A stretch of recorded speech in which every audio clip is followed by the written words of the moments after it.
My name is Iris Ashford, and I'm 39 years old. For 14 years, my family believed I filed paperwork in the basement of a courthouse somewhere. Then, on a Saturday morning in October, my mom grabbed my shoulders in her kitchen and told me to confess to a felony my sister committed. A man was lying in the ICU with a shattered hip. My sister had been driving my car. My dad did the math out loud, the way he does everything. "She has a campaign," he said. "You have nothing to lose." My sister didn't even look up from her phone. She just smiled and asked who'd believe me anyway. They had a lawyer sitting at the kitchen island before anyone asked me a single question, and they were so sure of the answer that they'd already typed my confession. What none of them knew about my job, about what my car had been recording, about the woman who was awake and waiting when my sister came home that night, took this family apart piece by piece over the next 7 weeks. Welcome back to Calm Drama Stories, where quiet people finally tell the stories their families spent years making sure nobody heard. If you've ever been the one your family underestimated, stay with me, drop a comment, and be sure to subscribe. I drove 6 hours to Halloran County because a 13-year-old asked me to. My niece Emma texted me in September. She said her grandpa was turning 68 and please come, and she put a heart at the end of it, and that was enough. I hadn't been back in almost 3 years. The house looked the same, which is its own kind of insult. White columns my father can't afford and never stopped paying for. A banner over the porch that said Ashford for State Senate in the same blue as my sister's eyes. Inside the front hall there's a wooden bowl on the side table, and every set of car keys in the family goes in it the second you walk through the door. My mother started that when I was 7. She called it hospitality. It's really inventory. I put my keys in the bowl like everyone else. In the living room there's a wall of framed photographs, and I'm in 9 of them, and the newest one is from a graduation that happened 14 years ago. After that, the wall just goes on without me. Nobody planned that. That's the part people don't understand. Nobody sat down and voted me off the wall. My father found me by the punch bowl and introduced me to a county commissioner and a man who owns 4 car washes. "This is our oldest," he said. "She does something with filing, at a courthouse." The commissioner nodded politely. I shook his hand and said it was nice to meet him, and I let it stand, because I always let it stand. I'd been letting it stand so long it had stopped feeling like a decision. Being invisible was the one thing this family ever let me be good at, and I had gotten very, very good at it. By 11, the party had thinned down to the people who don't leave. My sister Colleen was still going, still on, the way she's been on since she was 16. She has a face that knows where the camera is even when there isn't one. She'd had wine. Not a lot by her standards, which is its own sentence. Somebody remembered the yard signs were still in the storage barn out past the tree line, and my mother said it could wait until morning, and Colleen said it absolutely could not, because a volunteer was coming at 7 and it would look disorganized. That's the word she used. Disorganized. I said goodnight and went up to the guest room, which is the second door on the left at the top of the stairs, the one with my old twin bed and a closet full of my mother's winter coats. I heard the front hall from up there. You always do. I heard the keys shift in the bowl, that flat wooden rattle, and I heard the storm door, and I thought about nothing at all. I read for a while. At about 5 to midnight I heard the garage door come up and go back down, and then 2 voices in the kitchen. Low, the way people talk when they're trying not to wake somebody. It didn't sound like an argument. It sounded like arranging. I fell asleep. When I came down for water sometime after 1, the bowl in the front hall was empty. Not one set of keys in it. In a house with 4 cars in the driveway. I noticed it the way you notice a picture hanging crooked, and then I went back upstairs, and I didn't think about it again for 2 more days. I should have. The local news at 7 came on while I was making coffee. A man had been struck on Route 9 near the co-op, just before midnight, and left there. He was 61. He was in critical condition at Mercy Regional. Witnesses had seen a dark SUV heading east and part of a plate. The anchor moved on to a high school football score. I stood there with the coffee pot in my hand and felt the house change temperature around me. My father had been in his study with the door shut since 6, which never happens on a Saturday, and I could hear him on the phone using the voice he saves for people who owe him something. Colleen didn't come down. My mother said she had a migraine. Then I went out to the driveway for my bag and found my mother already out there, in a cardigan over her nightgown, wiping the inside edge of the garage door frame with a dish towel. At 7:15 in the morning, she smiled at me and said the pollen this year was unbelievable. My SUV was parked at the end of the row, and it was not where I'd left it.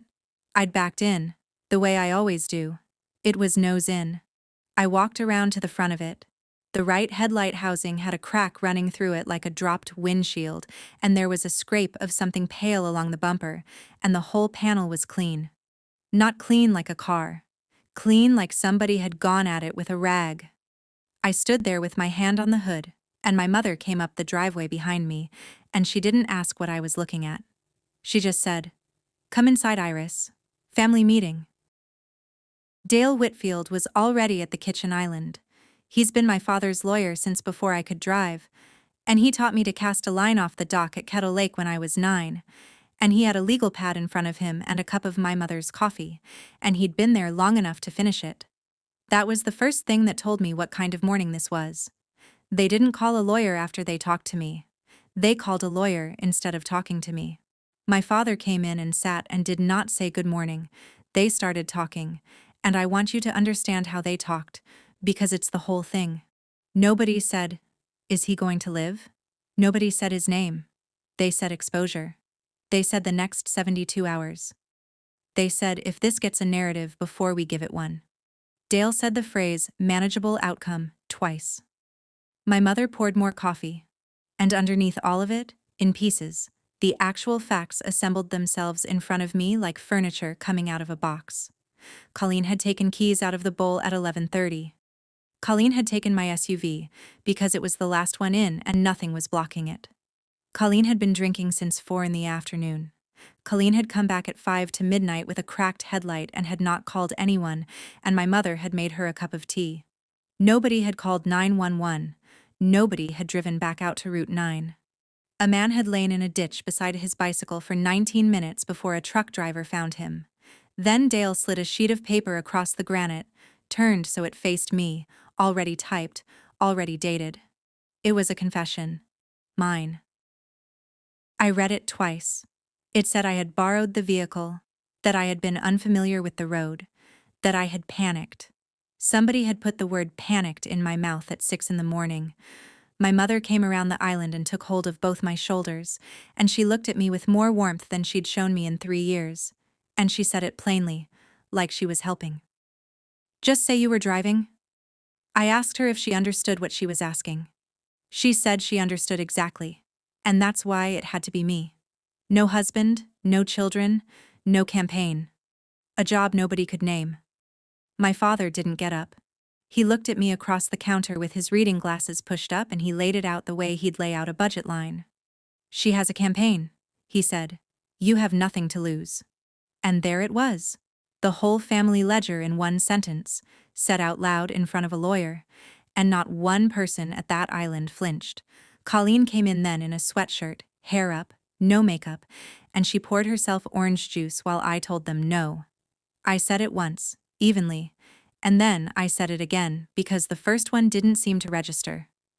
Dale said we should all take a breath. My father said we didn't have time to take a breath.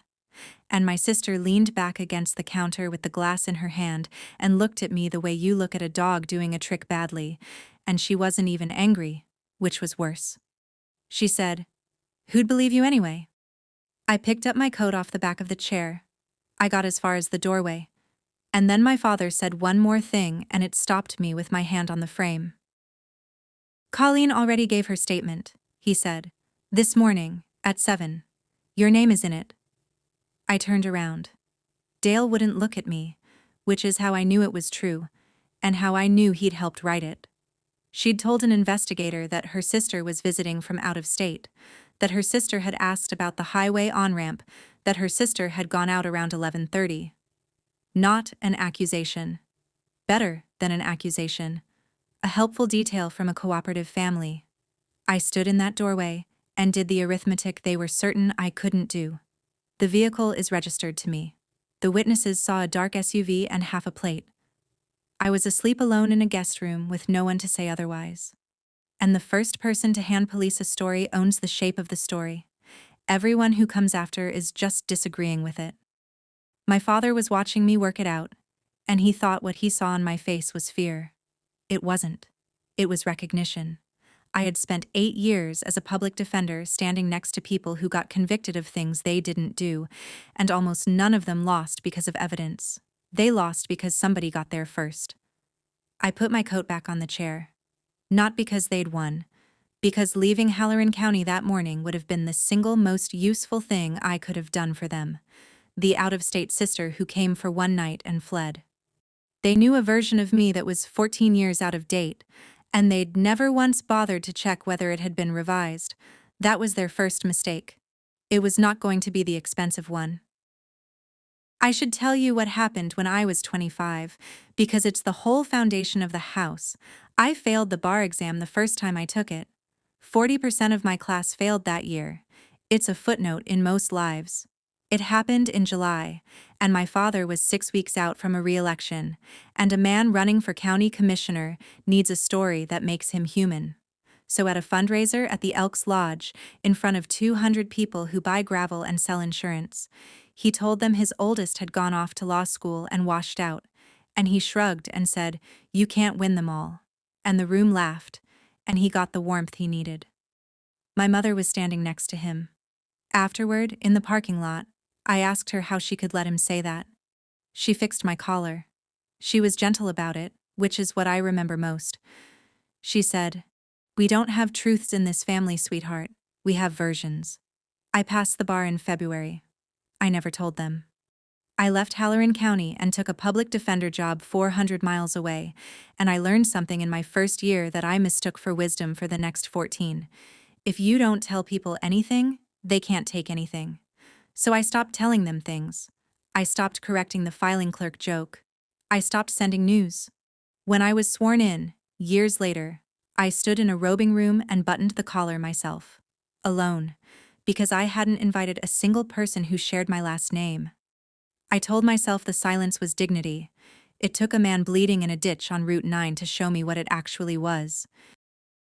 By Sunday afternoon, the state police had taken the case over from the county because Walter Boone had gone from critical to still critical, and the charge was going to be a felony either way.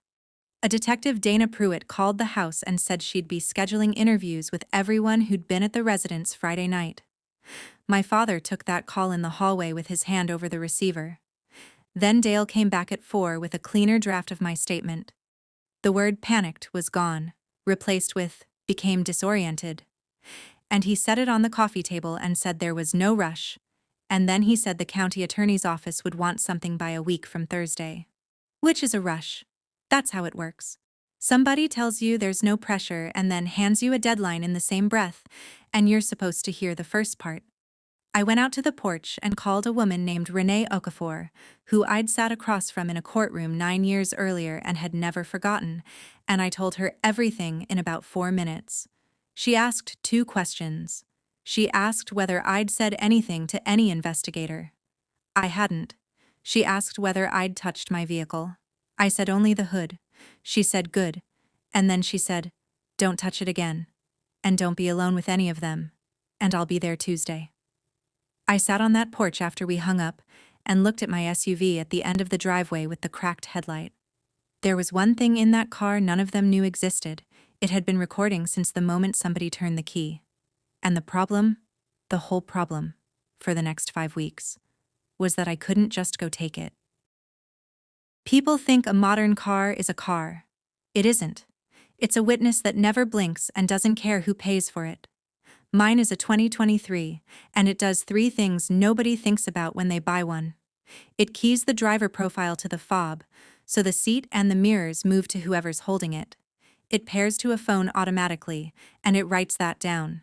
And it has an event data recorder that wakes up when the airbag sensors feel a hard enough impact and saves the 5 seconds on either side of it. Speed, brake, throttle, steering angle. I sat in the passenger seat Monday morning with the door open and 1 foot on the driveway, and I turned the screen on and did not touch anything else. The driver profile was set to guest. The seat was 4 inches forward of where I keep it. And under the phone menu, in the list of paired devices, there was one that hadn't been there Friday morning. Colleen's iPhone. Connected at 11:31 at night. Disconnected at 11:57. I looked at that for a long moment, and then I turned the screen off and got out and closed the door and did not take one single thing out of that vehicle. And I want to be clear about why, because it's the most important decision in this entire story. I'm a federal judge. I have thrown out evidence for less. If I pulled that data myself, out of my own car, as the person they were about to accuse, every hour of it becomes a question about me. At breakfast, Dale mentioned that the family would take care of getting the headlight fixed. There was a body shop in Delacorte that could take it Wednesday. I said that was thoughtful of him. Then I went upstairs and called my insurance company. I told them, in the flattest customer service voice I own, that my vehicle may have been involved in an incident while in the possession of another driver. That liability was unclear, and that I wanted a claim opened and the vehicle preserved in its current condition pending investigation. It took 11 minutes. The adjuster put a hold on the vehicle before lunch.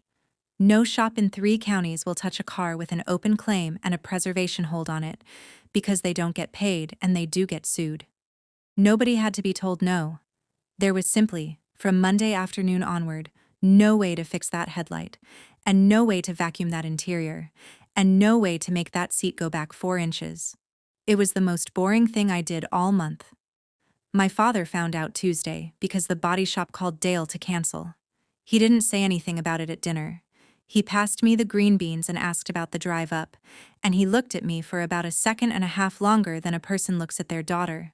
I've spent my whole career watching people recalculate at counsel table. You can see it happen. Something they had filed under settled quietly moves into the open column. He was starting to wonder whether the daughter he'd written off in a parking lot 14 years ago was actually the person standing in his kitchen. He didn't ask. Asking would have required believing there was something worth knowing.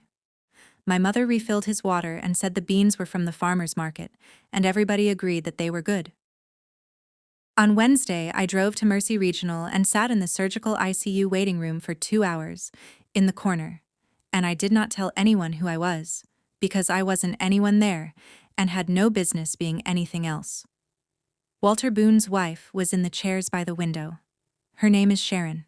She had a canvas bag with a crossword book in it that she never opened. A nurse came to update her, and Sharon did what everyone does with medical people. She tried to make him a person instead of a hip.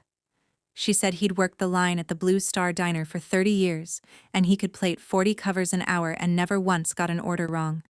She said the truck needed a transmission, $1,800, and Walter had decided in August that he'd ride the bike until Christmas and put the difference away, because that's what he does.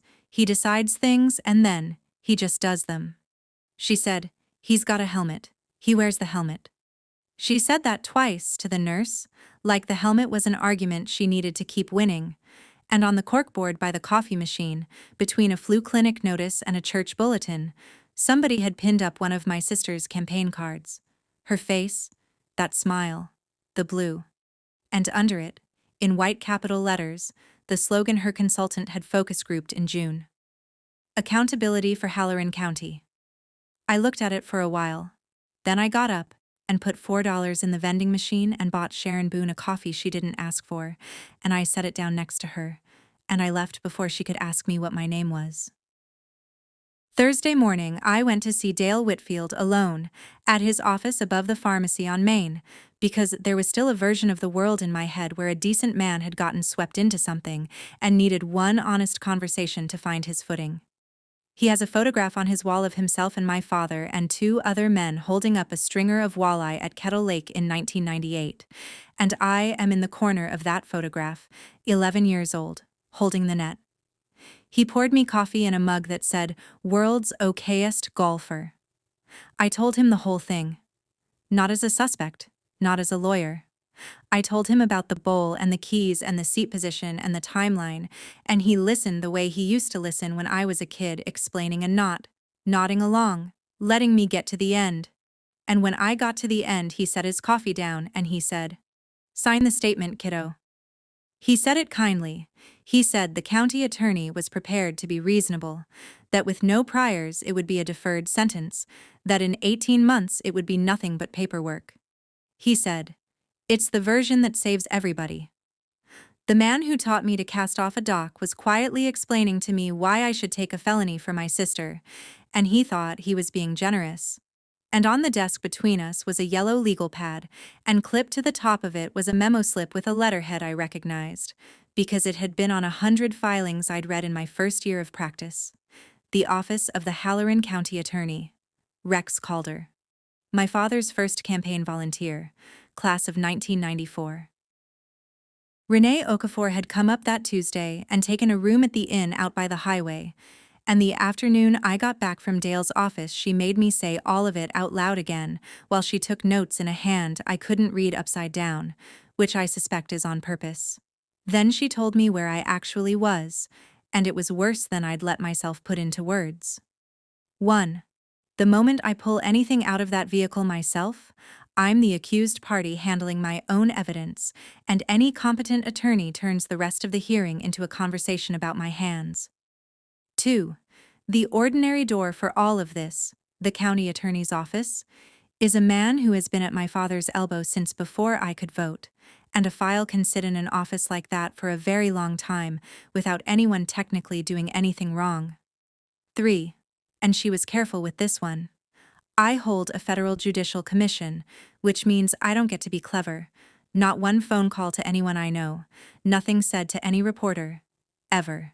Nothing that could ever be described as a judge leaning on a case. Every ordinary advantage a person in trouble has, I had to hand back at the door. I said, "So I have the truth and no way to move it." She capped her pen. She said data gets challenged all day long. Chain of custody, tampering, spoliation. She's done it herself, and won. Then she said the thing I've thought about every week since. A witness under oath is a different animal, Iris. Sooner or later, this case is going to need your face. My face. The one thing I'd spent 14 years keeping out of every frame in that house. We did it on a Friday afternoon in the parking lot of a strip mall in Delacour, because Renee wanted concrete and cameras and a business address in the record. She hired a forensic technician named Priya Raval out of the capital, and Priya brought her own equipment and her own paperwork and a phone on a tripod that ran the entire time. Renee narrated it for the recording like a woman reading a grocery list. Date, time, location, participants, vehicle identification number, odometer. Priya photographed the headlight, the bumper, the seat rails, the odometer, the paired device list, all of it before she touched anything. Then she pulled the module and the storage card. And when she was done, she held them out to me on a flat palm, and I stood in that parking lot and held the whole night of October 11th in my hand for about 10 seconds. It's smaller than a key. It weighs nothing. Priya asked if I wanted to review the contents before she sealed it, and I said no. Renee's eyebrows went up a quarter inch, which for her is a shout. I said if I watch it first, then every answer I give from here on out is an answer I've had time to shape, and one day somebody is going to ask me under oath whether I saw it before I told my story, and I'm going to want to say no.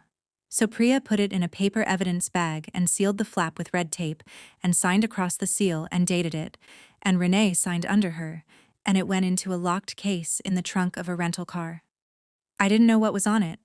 I only knew what my car had been awake for. And Route 9 wasn't the only thing it remembered that night.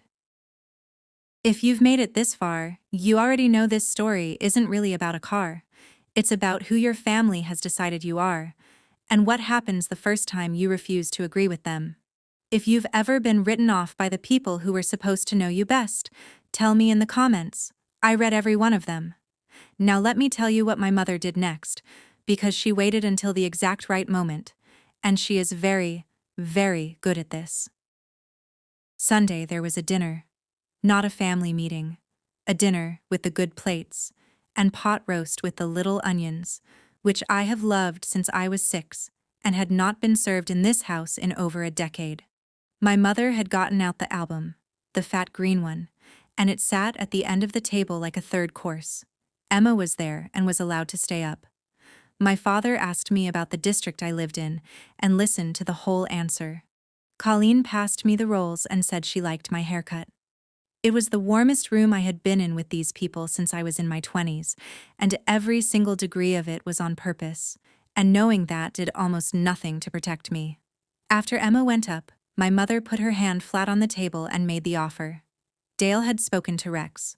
A plea to a reduced count. No jail, community service, a deferred judgment that seals in 18 months. And then she said the part she had been saving, and she said it softly, looking right at me. And you'd be part of this family again, Iris. Really part of it. Sunday dinners, Emma's birthdays, all of it. 14 years I had been standing outside that window, and my mother finally opened the door, and the price on the door was a felony and a man in a wheelchair. The terrifying thing wasn't the offer. I've been offered things by better manipulators in worse rooms. The terrifying thing was sitting at that table with the pot roast and the onions, feeling how much of me still wanted it, and understanding for the first time that they had always known exactly how much. Walter Boone woke up on the 18th. I heard it from a nurse's aide who recognized me from the waiting room and assumed I was a cousin. He'd come out of the second surgery, they'd gotten the rod in the tibia, and on the 22nd they got him vertical for the first time. I was down the hall when they did it. 2 physical therapists, a walker, and a 61-year-old man with a hip full of hardware trying to move 8 feet across a room. It took him 4 minutes. When he got to the chair, he made a joke I couldn't hear, and both therapists laughed, and Sharon stood in the doorway with her hand over her mouth. My father had told me I had nothing to lose. I sat in that hallway and counted what Walter Boone had already lost. 30 years of standing on a line for 8 hours. Gone. The doctors were saying he'd walk with a cane and he'd never do a full shift again. $1,800 for a transmission he was saving toward while riding a bicycle at night in October. 19 minutes in a ditch. And in the waiting room on my way out, the television bolted up in the corner was showing my sister at a podium in front of the county building in the navy blazer, saying that her family was cooperating fully with the investigation and that her heart was with the Boone family at this difficult time. She'd found exactly the right catch in her voice. I have watched a lot of people testify. I could not have told you it was fake. The press conference wasn't a defense. It was a frame. 2 days later, the Halloran Register ran a piece about the investigation, and buried in the 11th paragraph was a sentence attributed to a source close to the family. The source said the vehicle belonged to a sister who was estranged from the family, who lives out of state, and who had been having a hard time. That's all. 3 facts. All technically true, arranged into a person. Estranged. Out of state. Having a hard time. I read it in a motel parking lot and felt something I hadn't felt since I was 25, which is the particular vertigo of watching a version of yourself get built by people who share your last name and knowing that the version will always travel faster than you will. That evening, Emma texted me for the first time in a month. She's 13. She wrote, "Aunt Iris, did you really do it? Nobody will tell me anything." I sat on the end of a motel bed and typed and deleted about 6 answers. I wanted to tell her everything. I wanted to tell her that her mother had been drinking since 4 in the afternoon and had left a man in a ditch and let her aunt's name go into a police statement, and every word of that would have been true, and I would have been doing to her exactly what her grandfather did to me at a fundraiser in 1998. So I wrote, "I did not. I promise you, I'll tell you the whole thing when it's over." And I put the phone face down. Because when I told that kid the truth, I wanted it to be provable, and those are 2 different things. I drove the 6 hours home on a Wednesday for 1 day, and it was the loneliest 24 hours of the whole thing. I went to see the circuit's ethics counsel, a small, precise man named Howard Lynn, who has an office with no windows, and I self-reported before anyone could discover anything, which is the only move that has ever worked in the history of this kind of trouble. I told him a member of my immediate family had implicated me in a state criminal matter, that I was likely to be a witness, and that I intended to cooperate fully. He wrote it all down. Then he gave me the rules, and they were the rules I already knew and had been hoping he'd soften. I do not identify myself by office in connection with any of it. I do not contact anyone at the county attorney's office, or the state police, or any court, in any capacity other than as a private citizen represented by counsel. I make no public statement of any kind. If a reporter calls, I say nothing," he said. "You understand that in practice this means you will have fewer options than an ordinary person, not more." I said I did. Before I left the courthouse, I stopped in my chambers, which were dark, and stood there for a minute. The robe was on the back of the door where it always is. I have worn it for 2 years, and it has never once made me feel like the person my family thinks I am. It has only ever felt like a thing I borrowed from a serious institution and had better take care of. I locked the door and drove back to Halloran County with one suitcase and no title at all. Whatever came next, I'd be facing it as nobody in particular. Which, lucky for me, was the role this family had been training me for my entire life. Thursday came and I didn't sign. There was no scene. I sat in my mother's living room and said I would not be signing anything, and my father folded the newspaper and said, "All right," and that was the whole conversation. Then the house started to close, one room at a time, in the polite way. Friday, my mother mentioned that her sister was coming through and would need the guest room, so I moved to the Halloran Inn out by the highway, which has 40 rooms and a waffle machine and a view of a grain elevator. Monday, a letter came from Dale Whitfield's office, on his letterhead, addressed to Renee. It said his firm represented the Ashford family. It said that any suggestion Colleen Ashford operated the vehicle was contradicted by the family's recollection. And it said, in a sentence that took me 3 readings to fully appreciate, that the family would, if necessary, describe how the vehicle had been made available to another driver that evening by its owner, with knowledge of the circumstances. There it is. If I wouldn't be the driver, they'd make me the person who handed the keys to a drunk. Same felony neighborhood, softer paperwork, my name in it either way. And that afternoon, Detective Pruitt called my cell and asked whether I could come in Wednesday morning to the state police post in Brannigan, and then she said, in the flat way that people say things they've decided to say a certain way, "And please bring your counsel." I hung up and sat on the end of that motel bed and understood that I had been formally moved into a category. The state police post in Brannigan is a brick building with a flag and a vending machine that only takes exact change. Renee met me in the lot. Dana Pruitt is about 45, and she has the specific patience of somebody who has been lied to professionally for 20 years and stopped taking it personally around year 6. She started by telling us 2 things, which I did not expect, and which changed the shape of the month. The first was that 11 days earlier, the state police had gone to the manufacturer directly with a warrant for the telematics on my vehicle. Its own copy of the paired device log and the crash record from the company's servers. Nothing to do with me or my hands or my sealed bag. The world had a second door and it had been opening the whole time without asking my permission. The second was that Colleen's statement had a hole in it.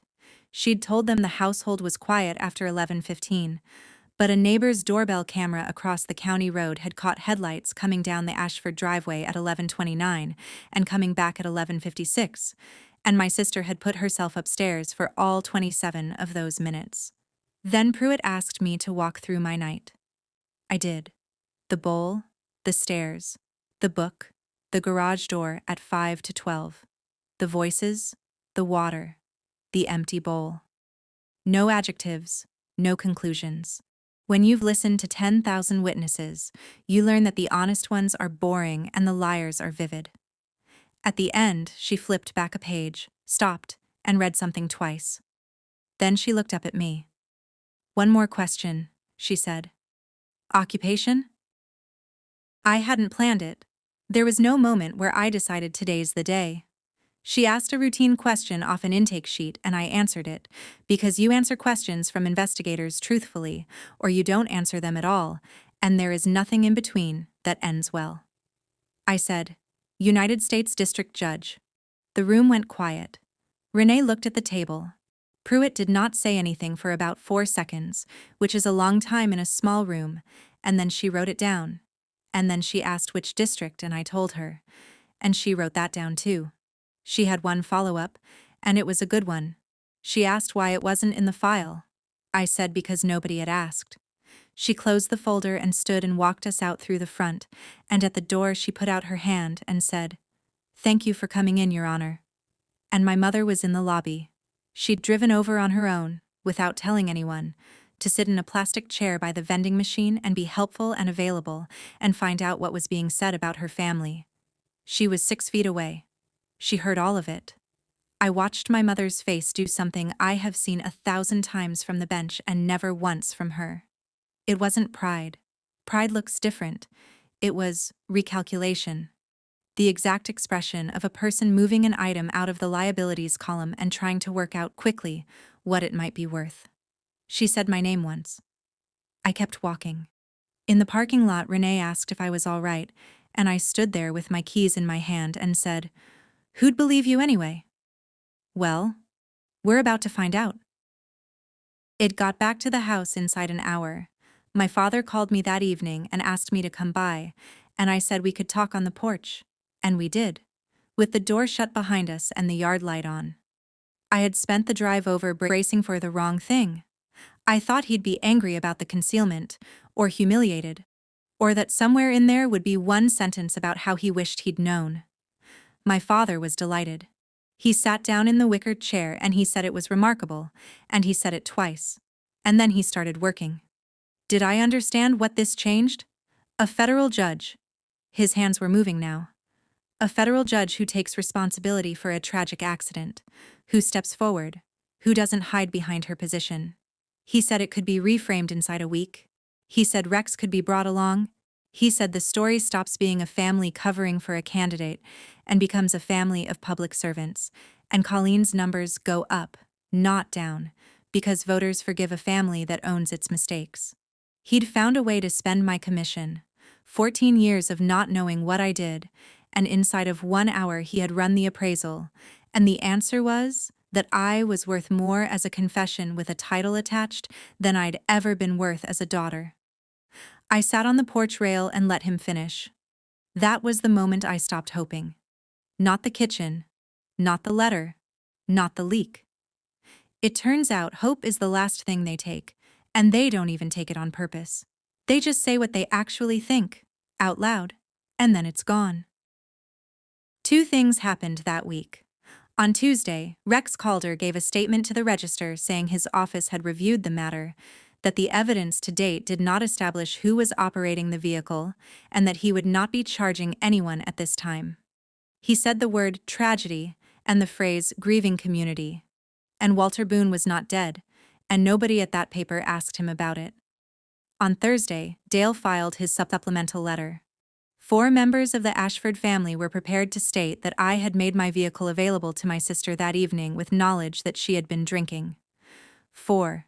My father, my mother, my sister, and, because they'd needed a 4th and she was there, my Aunt Charlene, who had gone to bed at 9. Renee laid it out for me at a booth at the diner by the inn.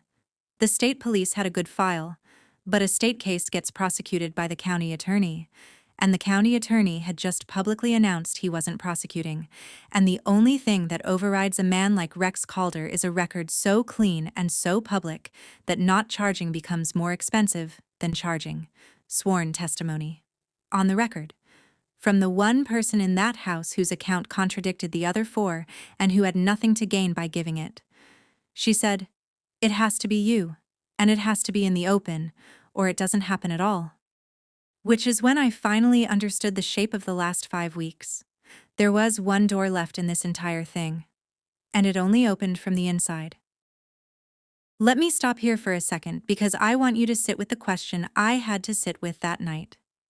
If telling the truth cost you your entire family, not an argument, not a bad Christmas, all of it, permanently, would you still tell it? Don't answer too fast. Put it in the comments. I'll tell you in a minute what I chose and what it cost me. And if you're new here, subscribe, because you're going to want to see how this ends. She came to the inn on a Sunday night, alone, in an old sweatshirt with the hood down, and she'd driven her own car and parked it around the side by the ice machine. No phone in her hand. I have never in my adult life seen my sister with nothing in her hand. I let her in, and she sat on the edge of the desk chair, and for about 10 minutes she was a person I'd never met. She talked about being 16. About the summer her friends went to a lake house and she went to a media training in the capital because Dad had gotten her a slot through a friend. About how she learned to hold a smile for a photographer's third try. She said that when she was in ninth grade she got a C in chemistry and our father didn't speak to her for 4 days, and she said it the way you'd mention weather. Then she looked up and said, "Do you know what it's like to be this family's only investment?" And I did know, actually, from the other side of it. She didn't apologize. That's the part I need you to hear. In that whole conversation she never once said Walter Boone's name, never asked how he was, never said she was sorry for anything except her own position. What she'd come to do was trade. "Take the plea," she said. "You're strong enough to survive being the failure. You've been doing it for years. I'm not." For about a minute I could see the sister I might have had if this family had been in any other business. Then she stood up to leave, and on her way past the window she checked her reflection and touched her hair, and the campaign came back into her face like a light switching on. They set the meeting for Wednesday at 11, in the conference room above the pharmacy, and everybody came. My father in a jacket. My mother with her handbag in her lap. Colleen in the navy blazer, straight from a radio interview. Aunt Charlene. And Dale at the head of the table with a folder, and inside the folder the third version of my confession, and beside it, set out square on the wood, a black fountain pen with the cap already off. I have thought a lot about that pen. He'd uncapped it before I walked in. That's a man who has never once been told no in this room. Renee sat down and opened her briefcase and I picked the pen up. I did. I want to be honest about it. I held it. And then I set it down on the table and pushed it a few inches away. And I said no in a voice I didn't have to raise. Then Renee started reading. At 8:40 that morning, we had filed with the Office of the Attorney General a sworn affidavit from me, describing everything I have told you. The bowl, the keys, the seat, the paired device, the garage door at 5 to midnight, the meeting at the kitchen island, the typed statement. Attached to it, a formal request for appointment of a special prosecutor, on the grounds that the county attorney has a documented 32-year political relationship with a person of interest. Attached to that, a chain of custody affidavit from Priya Raval, and a transfer receipt for one sealed evidence bag, delivered that morning to the state police post at Brannigan. My father said my name. My mother said it 3 times, in 3 different registers, all the way to the door. The sharp one, then the soft one, then the one from when I was small. I didn't turn around.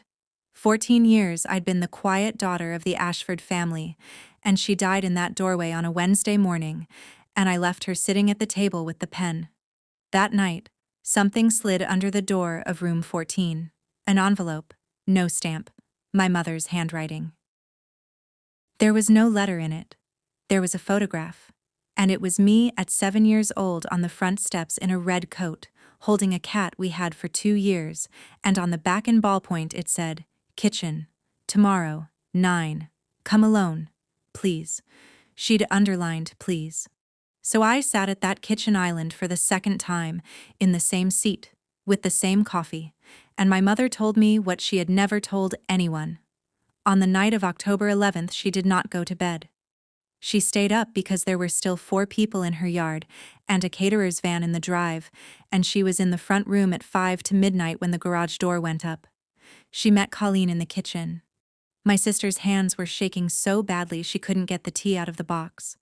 And my mother went out through the mudroom and stood in the garage and looked at the right front of my vehicle, at the crack and the pale scrape, and she came back in, and she took every set of keys out of the wooden bowl in the front hall and put them in her cardigan pocket. Not so no one could drive, so that at 7 the next morning, when the news came on, nobody would be able to say what had been where.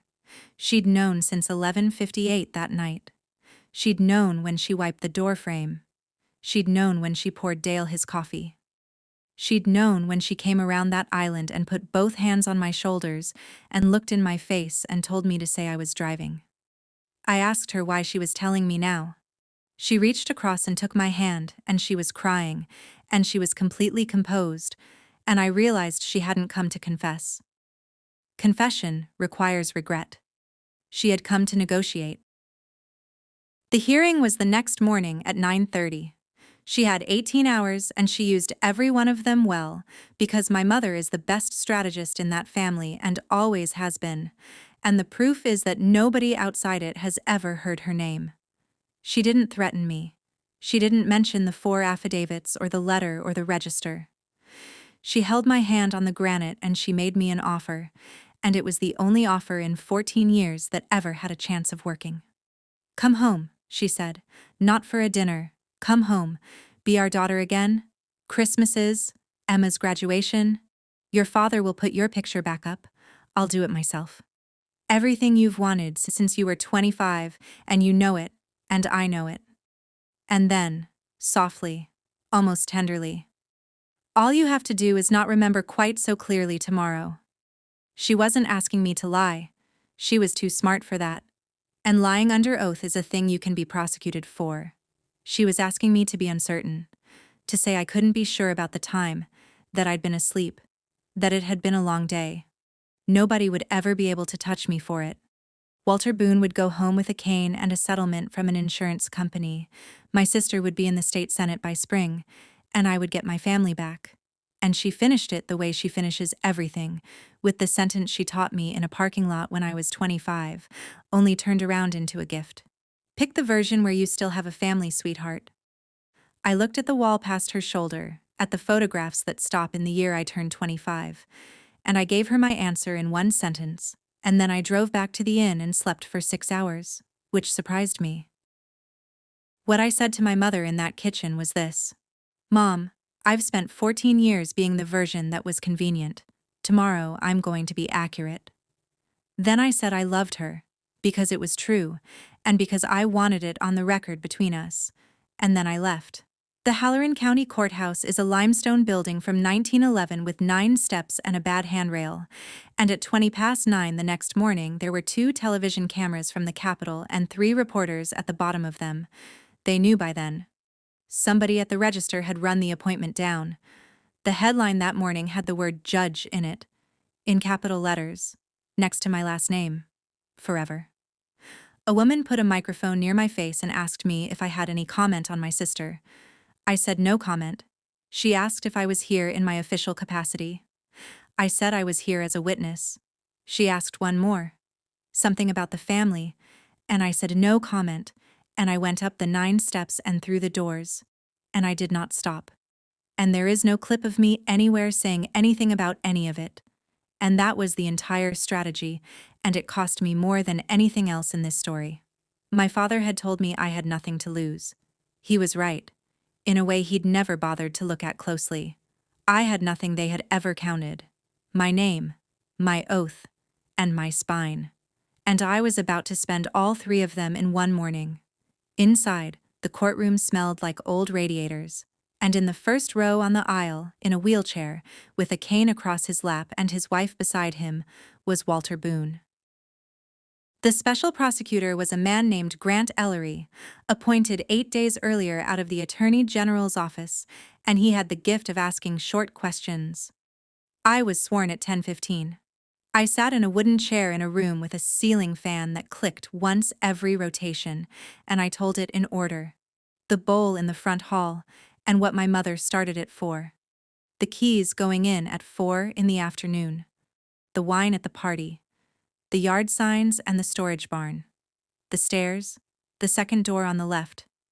The rattle of the bowl, the storm door. The garage at 11:56. The voices.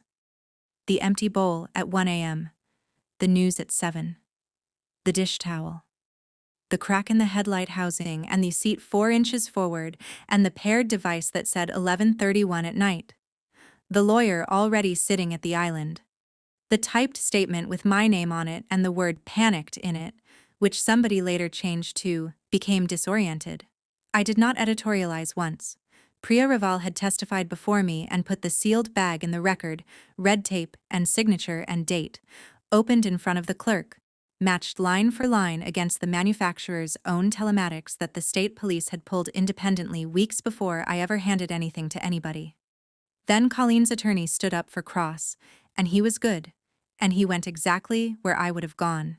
He asked how a family could possibly fail to know that their own daughter sat on a federal bench. He said it twice, with the right amount of disbelief, and he turned toward the gallery when he said it, because he wanted the room to hear how absurd it was, and he was right that it was absurd. I let the fan click twice. Then I said, because I helped them not know. For 14 years I made it easy. That's my share of this, counselor, and I've finished paying it. He asked me to clarify, and behind him, at the defense table, my sister started talking to her lawyers back. Here is a thing I have learned from 11 years around criminal courtrooms. People who are coached for cameras are the worst witnesses alive because a camera never interrupts you and a courtroom does nothing else. Her attorney told her to sit down. She didn't. She stood up at the defense table in the navy blazer with her hands out, palms up, the gesture she uses at the end of a stump speech, and she started to reframe. She said this had been turned into something it wasn't. She said her sister had been out of the family for years, and there was context the court wasn't hearing.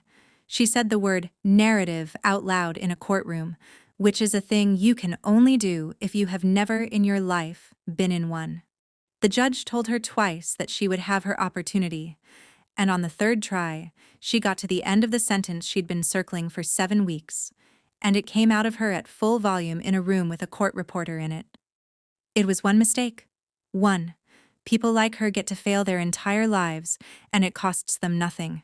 I don't get even one. Nobody moved. Walter Boone looked at the floor. In the third row, my mother put her hand over her mouth, and I don't know to this day whether it was for her daughter at the table or her daughter in the chair. Then the judge gavelled it, and it was over in the flat administrative way these things are actually over. Probable cause found, bound over for trial. Conditions of release modified, surrender of passport, a subpoena issued that afternoon to Marjorie Ashford regarding the location and handling of a set of vehicle keys on the night of October 11th. And I sat in that wooden chair while the room emptied and thought about my sister asking me who'd believe me anyway. Under oath? With the truth? And a technician's signature across a seal? Everyone, Colleen. That's the entire point of the building. She took a plea in February to felony leaving the scene of an accident involving serious injury. 60 days in the county jail, 3 years of probation, restitution, license suspended for a year. She withdrew from the race in a statement that ran 90 seconds and thanked her supporters. Dale Whitfield is under investigation by the state bar for his conduct in the preparation of a statement for an unrepresented party, and he has not written to me, and I don't expect him to. Rex Calder announced in April that he would not seek another term and joined a firm in the capital that does municipal bond work. My parents were not charged. Ellery looked at it hard and told Renee the truth. Proving what my mother did with a set of keys in her own house, past a jury, was not a case he could win. I want to be honest about how that sat. It sat badly for about a month. Then it stopped. A courtroom is a narrow instrument and it was never going to give me what I actually needed, and by spring I understood that what I actually needed had already happened in a doorway above a pharmacy. The party organization slotted a county supervisor into my sister's spot by March, and he is pulling fine. My father still has his table at the Legion breakfast. Nothing was cleansed. That's not what happens. Walter Boone went back to the Blue Star in December, 4 hours a day, 3 days a week, on a stool they bolted down for him next to the flat top. The civil side settled with the insurer in the spring. It isn't enough, and it's more than he'd have gotten. And he bought the transmission, and then he bought Sharon a greenhouse. I stop in whenever I'm in the county on paperwork, which I still am, and he lets me buy a coffee and then he charges me for the pie. Howard Lynn closed my ethics file in March with a 2-line memo.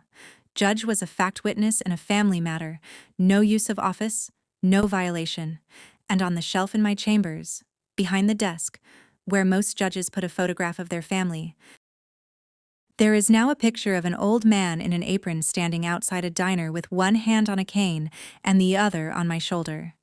In May, Emma texted me. She wrote, "Mom says I'm not supposed to text you, but nobody will tell me what actually happened." I typed for a long time. Then I told her the truth. All of it. In the plainest language a 13-year-old could carry. And I did not make either of her parents a monster, and I did not make them innocent. She wrote back, "Thank you for saying it straight. Nobody ever says it straight." There's one more thing, and it's small, and it's the reason I'm telling you any of this. In June, a new clerk started in my chambers, 24 years old, nervous, very serious about the coffee. And on her second week, in the middle of nothing, she asked me whether I had family nearby. A year ago, I would have said no and let it go by, the way I let everything go by for 14 years, and she would have written me down as private and been right. Instead, I heard myself say it out loud. The entire true sentence. No, my family's 6 hours away, and we're not in contact. And it's because my sister injured a man with my car and my parents asked me to take the charge, and I testified. She didn't know where to put her face. I told her it was all right, that people mostly don't know what to say and they don't have to. Then we went back to the motion calendar. My mother was right about one thing, and I've decided to let her keep it. Families do run on stories. That part is true. But I'm done telling versions. If your family only loves the version of you that stays convenient, that was never love. And the day you stop auditioning for it is the day the rest of your life is finally allowed to start. That's my story. One empty key bowl, one sealed evidence bag, and one signature I never gave. If there's someone in your life who has you filed away as the family failure, hear me. You do not owe anybody a smaller version of yourself. Not at Thanksgiving. Not ever. If this one stayed with you, send it to somebody who needs it. Drop a comment, hit subscribe, and I'll see you in the next one.